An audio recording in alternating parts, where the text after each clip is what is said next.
Welcome in. We are back talking FSU football recruiting. A big game this weekend coming up against Clemson and a big recruiting weekend for the Noles.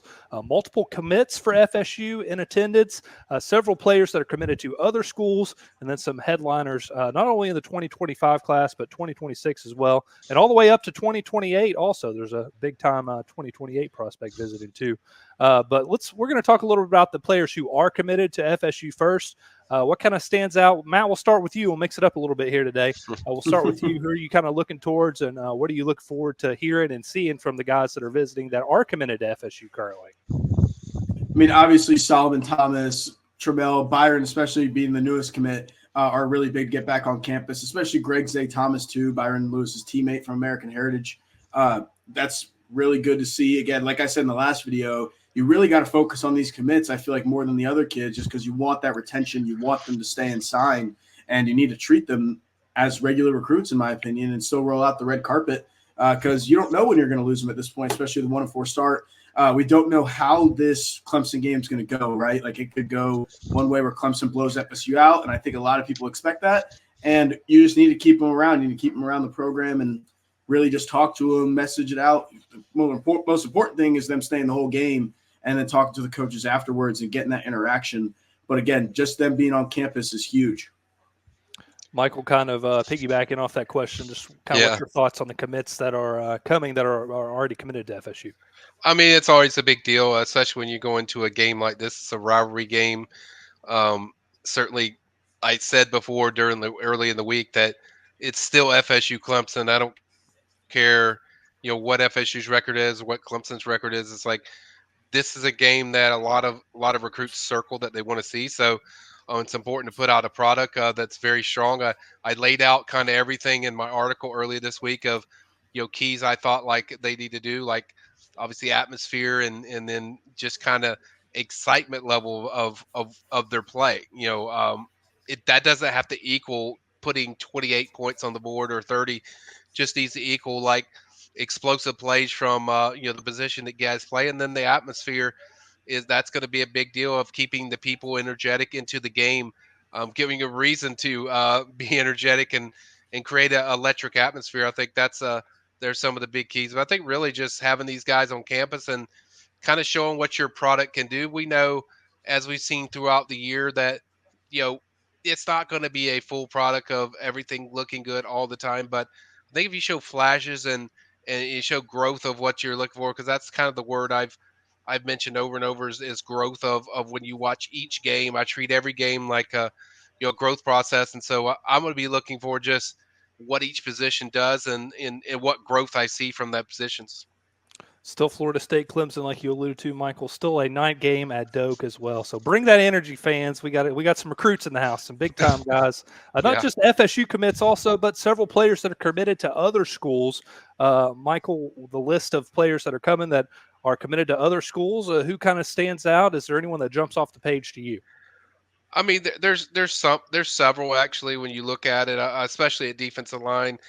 Caleb Bell coming in, a 3-star defensive lineman that's committed to Arkansas. I think that's a big deal, especially with them losing some guys in Myron Charles and Javion Hillison. Those are, I think, important. I think that's the one that certainly leaps out to me when I look at that.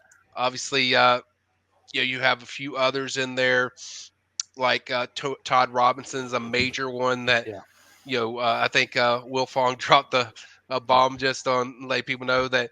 But this is also a guy that's from Valdosta. He knows FSU well.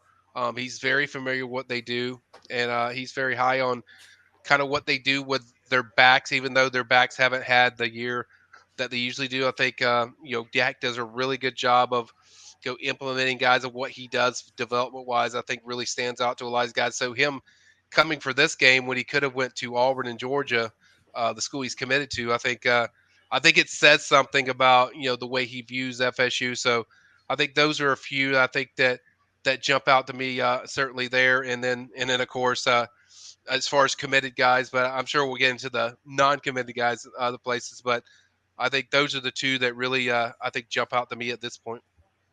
Let's look at the 2025-2026 prospects that are visiting, Matt, and we'll go to you to start. Just other than the players that we've mentioned already, who are you most excited to kind of catch up with, and who do you think this weekend could be the biggest towards in terms of their recruitment in FSU? I mean, the obvious answer is Javion Hillison, right? He's back, folks. He is back. I didn't think he would come back. I didn't think he was going to consider FSU after he decommitted just because of how big the fall off was. But it's good to see him back on campus, or it will be good to see him back on campus. Obviously, a 5-star DN, one of the best DNs in the country, who was formerly committed to FSU and was a part of those 3 decommits in recent weeks. That's huge. I mean, this is one where you hope to reel him back in, right? You hope to show him why he was here in the first place. But again, you got to treat them all the same at this point, whether they're committed or not, like I said before. But him, I mean, this is a guy who literally had a private workout with JP at one point, him and Jalen Wiggins, and a guy who was on campus a lot over the summer. When he was walking up for his official visit, he was even pointing to the Jared Verse brick, and I was the only one there in front of Moore Center at the time. He was pointing to the Jared Verse brick and going, I'm next. Like, I'm next on those bricks. You got to re-show him that feeling, right? Like, you got to show him why he was here in the first place, because there's a reason why he's coming back. There's a reason why he wants to stick around and see that and get that feeling back. And if you could show him that atmosphere, even if the game goes well, maybe Marvin Jones Jr. or gets a few sacks, that would be huge. And also to add on to Todd Robinson, who he was talking about, or Michael was talking about earlier, that's also a big one to get on campus. He's the one, he worked out at quarterback camp for FSU, over the summer. And he seemed pretty locked in. He was at 7-on-7. He came to quarterback camp. So he was on campus a good amount, just didn't take that official visit. And it's one that makes me think of, so Usman Chroma is also listed as a running back. If you go back to last cycle, Mekhi Danzy was an athlete, and that's kind of how they separated the two of recruiting 2 running backs. Was we got an athlete and a running back. They are different, right? It's not, you're not recruiting the same position. You're not competing at the same position. It's an athlete and a running back, and that could be something they're trying to do here again if they lose out on Usman Chroma, who commits this weekend. Yeah, how are we kind of feeling about that, Michael? What's kind of the intel on Usman? I saw he was projected to go to Georgia. Is that kind of what you're gathering as well? Yeah, I mean, I think if I know it's going to make people sad, but when I say this, but I think if FSU was like 3-1 or 4-0, I think FSU would be my pick. But I think because and I know he said like losing's not important, but the product matters. I don't care what recruits tell you; it does matter to a degree. And I just think the product is in a good place where it gives you stuff to grasp on. I think it'll be Georgia personally. And I think that's too why you see a guy like Todd Robinson on campus this weekend. I think that speaks to, because I've said before, it's been Usman and Byron. That's been the 2 guys. It hasn't been anybody else. They haven't really pushed for anybody else. Then now you're seeing Todd on campus, that kind of tells you, that's kind of a sign that they kind of know that he's not coming to FSU. So I think they've moved on from that. But I think, as Matt mentioned earlier, getting Javion Hillison on campus is the focus, is the storyline. If there's a number one storyline, it's definitely him, assuming he's here. But we won't know until Saturday or Friday or whenever he gets there. But I think that's the storyline the whole weekend. We can list all these 30 guys, but at the end of the day, that's the one that is going to move the needle. That's the one where that can change your class if you can somehow reel him back in. And I think the visit itself is saying, like, give me a reason to come here, guys. Like, give me a reason to be a Seminole. Give me a reason. So I think if you can get kind of a Cal performance of what they did defensively, yeah, I think that could make a big impact on a guy like Javion and just give him those feelings that he had back. First things first, got to see him on campus first to see here, but assuming he does get there, then it's just about showing that same feeling as Matt alluded to, and then really just showing a good product of development with all the guys, not just the ones we know like Pat Payton and guys like that, but guys like Byron Turner, guys like that are young that you're seeing development within the program at his position. I think that's what you want Javion to see, and a competitiveness. I think that's for me the biggest thing. I mean, winning is the ultimate goal. But for me, it's what compete level is it like when you're competing when playing with Clemson? Are you playing with these guys for where recruits can grasp onto something, say, you know what, I know they've had a tough year, but I'm seeing something here that they just need me. And if I'm there and they get a few more other guys there, I think they're going to be fine. I just got to get right back on track. But kids, recruits need to see that. So I think a competitive game for FSU is really, for me, the realistic goal, what you want to see, and then the winning would be certainly on another stratosphere if you won and somehow pull an upset. But I think really it's just the level of compete, the energy, and just the product of how each position plays. I think is a big deal, but no bigger than Javion Hillison's position. I mean, I think that's the number one you have to nail. I think we've touched on all our 2025 prospects. There's a Yep. ton of 2026 prospects, some standout guys. Michael, who do you kind of want to mention without giving everyone away, of course, because you got to go to the premium recruiting board to see everyone. But Yeah. who kind of stands out? Maybe a couple guys. Yeah, I think the DB group is really the one that just jumped out to me when you look at it. The IMG guys are coming over. Caden Hall, Zach Fort, Mari Jones, all 4 stars, 4-star guys. I think even Matt mentioned them. Gregory Zay Thomas, having him back on campus, that's a big deal position. But even though he's 2025 as a DB, but I think those are a few that really jump out to me from the 2025 class or 2026. Certainly, assuming Calvin Russell shows up, that's another one, 2026, that's very talented. Elias Koch, another talented wide receiver. I think those are all big ones. And then my dude, Jay Lamar from Colquitt, who I love. Yeah. I love watching him play. I think he's going to be a really popular recruit for FSU in 2026. So those are, I think, few of them that really just jump out to me. Michael or Matt, any other names you want to add in from the 2026 visitors? Yeah, so he mentioned Elias Koch. Elias Koch was the guy we got to see at the camp in July, at the end of July there, I believe. It was the one in June, the one in July. It was one of the elite camps that he came to. Kid from Pennsylvania, so someone who you don't really expect to like really consider Florida State that hard. Probably Penn State, like pretty big Penn State, and I think that's where he leads on the RPM. Yeah. And he, when I talked to him after that camp in the summer, being close to home wasn't a big factor for him, really. So I think that's when Florida State really can push for and could get. And I really liked watching him play in that camp as well. And even to go back to 2025, we haven't even talked about the official visitors with Mario Nash and Daniel Pierre-Louis, who Wilt Fong put in a pick for Daniel Pierre-Louis. I think I like where Florida State stands there as well, especially if they knock this visit out of the park. In general, it's just a lot of talent. And like I said in the other video, it helps that if you look at the slate of games, there's not really many good games going on. I mean, Auburn, Georgia is probably one just off of brand names, even though Auburn's not very good this year. But overall, Florida State Clemson is the big name game this week, right? It's really the one to look at. And if we were better, we probably would have game day here and it'd be even bigger.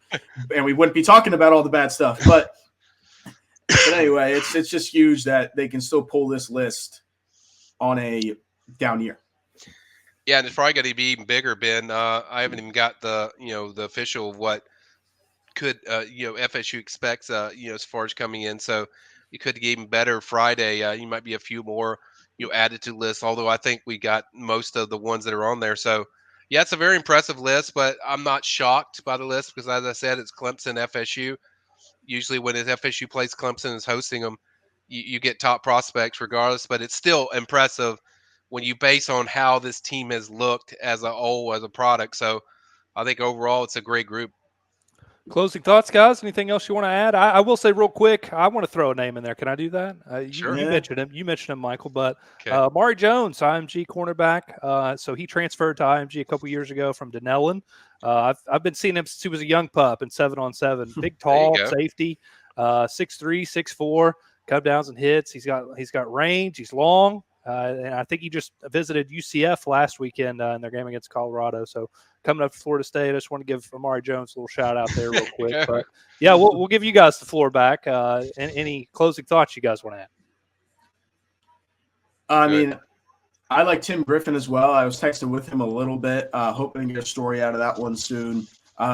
He should hopefully soon. Don't know when these kids answer sometimes they don't. But it's fun time. It's at the end position is one I've really been watching, just because of where they're at on the D line, right? I mean, when you have someone like Jared Verse who just got NFL Rookie of the Month for the first month of the season, you have to sell that, right? Like, it shouldn't be that hard to sell when you have one of the best DNs in the league right now showing out, or you have Braden Fisk showing out, causing fumbles with the mic on, which was fun to watch. If you haven't seen that video from the Rams, highly recommend that. But they just really need to sell that D line, in my opinion. I think they need to have a big game.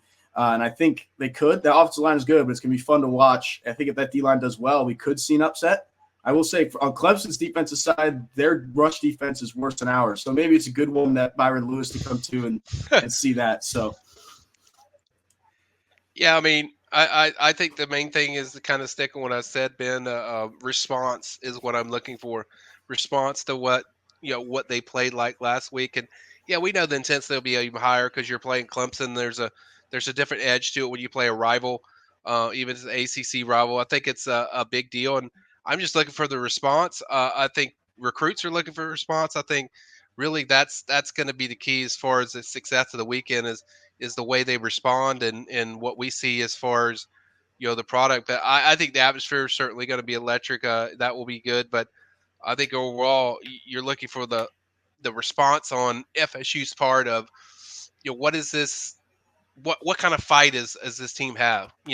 After what just happened, because that was a pretty embarrassing game last weekend for them overall in a lot of ways. So I think having all these recruits here, that's the good thing about college football. You can make people forget 1 week of how you look if you just go out there and have a really strong performance. So I think that's really for me. And if you're going to pull an upset, it needs to be one that is similar to kind of what you saw with the Cal game, low scoring, keep it low. Clemson doesn't really light up the scoreboard when you watch their offense, so your defense can possibly keep them in the game. My key for this game really is just the turnovers. Cannot turn the ball. Got to keep away from that because that's what Clemson excels on. When teams turn the ball, or then it starts rotating, then Clemson starts rolling. So I think really for FSU, it's showing their playmakers, because that's what Mike likes to say. It's built for playmakers. Just seeing the playmakers on a lot of different levels, and I think if they do that, it should be a fun weekend. But overall, it's going to be interesting because I have no idea what I'm going to see. But it'll be interesting. You got to stay tuned. Michael and Matt will be working hard to get you all the latest FSU recruiting news and updates. But in the meantime, head over to the premium recruiting board on warchant.com to check out and see if that visitor list has been updated. We did record this Thursday night, so expected maybe some new names on there, and you can find that on the premium recruiting board. For Michael and Matt, I'm Mitch Spicer. Thanks for joining us here on Warchant TV. We'll see you next time.